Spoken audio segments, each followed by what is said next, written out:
আমি রয়েছি এই মুহূর্তে আগারগাঁও।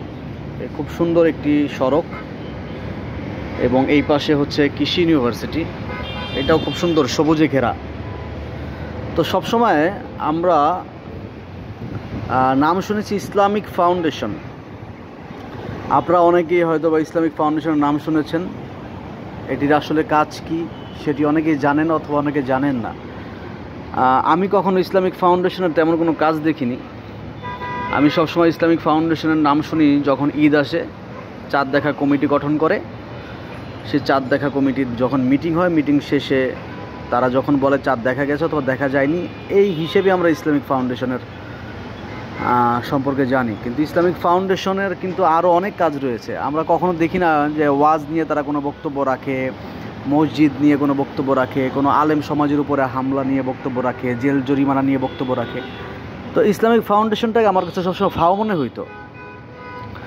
আমি কখনো ইসলামিক ফাউন্ডেশনকে ওই চাঁদ দেখা কমিটি নিয়ে অনেকবার বিতর্ক হয়েছে যে চাঁদ ওঠে নাই বা তারা উঠছে বলছে, অথবা উঠছে তারা ওঠে নাই বলছে। এমনও হয়েছে, মানুষ প্রথমে ইসলামিক ফাউন্ডেশন বলছে যে চাঁদ ওঠে নাই, মানুষ তারাবি পড়ছে, সেহরি রান্না করছে, আবার রাত 11:30 বাজে বলছে যে হ্যাঁ চাঁদ উঠছে। তখন মানুষ আবার সকালে ঈদের নামাজ পড়তে গেছে। তো ইসলামিক ফাউন্ডেশন আমার কাছে সবসময় ফাও মনে হইতো, ফাও, যার কোনো কাজ নেই। আজকে আমি এখানে এসে দেখলাম যেটা গুরুত্বপূর্ণ কথা, যে দেখেন এখানে ইসলামিক